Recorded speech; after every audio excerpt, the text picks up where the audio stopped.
5 ఏళ్ల కిందట మొదలైన కరోనా వైరస్ నుంచి ప్రపంచం ఇప్పుడిప్పుడే కోలుకుంటోంది. అయితే తాజాగా రష్యాలో అంతుచిక్కని వైరస్ వ్యాప్తి ఆందోళనకు గురిచేస్తోంది. కోవిడ్ తరహా ఈ కొత్త రకం వైరస్ వల్ల శ్వాస సంబంధిత సమస్యలు, జ్వరంతో ఆసుపత్రుల్లో చేరుతోన్న బాధితుల సంఖ్య పెరుగుతున్నట్టు అంతర్జాతీయ మీడియా కథనాలు నివేదించాయి. అంతేకాదు, బాధితులు దగ్గినప్పుడు నోటి రక్తం కూడా పడుతోందని కొన్ని నివేదికలు పేర్కొన్నాయి. అయితే ఈ వార్తలను ఖండించిన రష్యా అధికారులు దేశంలో కొత్త వైరస్ వ్యాప్తి చెందలేదని స్పష్టం చేశారు. అయితే రష్యాలో మిస్టరీ వైరస్ వ్యాప్తి చెందుతోందని, చాలా నగరాల్లో ప్రజలు వారాల తరబడి జ్వరం, ఒళ్ళు నొప్పులు, దగ్గుతో బాధపడుతున్నారని నివేదికలు చెబుతున్నాయి. ఈ వైరస్ చాలా వేగంగా వ్యాప్తి చెందుతోందని, కరోనా వైరస్ నిర్ధారణ పరీక్షలు చేసినా నెగటివ్ వస్తోందని, ఇది కొత్త వైరస్ అయి ఉంటుందని అభిప్రాయపడ్డాయి.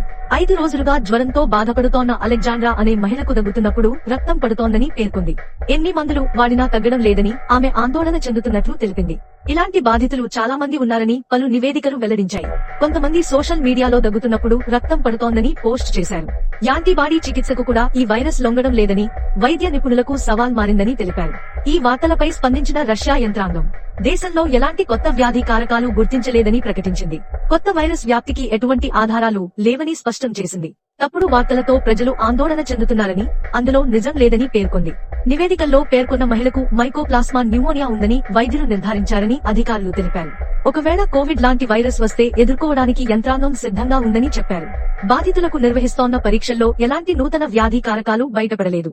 కొత్త వైరస్ వ్యాపించినట్లు ఎటువంటి ఆధారాలు లేవు అని అధికారులు పేర్కొన్నారు. అయితే వైద్య వర్గాలు కూడా ఈ వ్యాధికి మైకోప్లాస్మా న్యూమోనియా అనే బాక్టీరియంతో సంబంధం ఉందని భావిస్తున్నాయి. ఇది మానవులకు సోకే అవకాశం ఉంది. ఇది సాధారణంగా ఎగువ శ్వాసకోశ ఇన్ఫెక్షన్లకు కారణమవుతుంది. క్రమంగా న్యూమోనియాకు దారితీస్తుంది.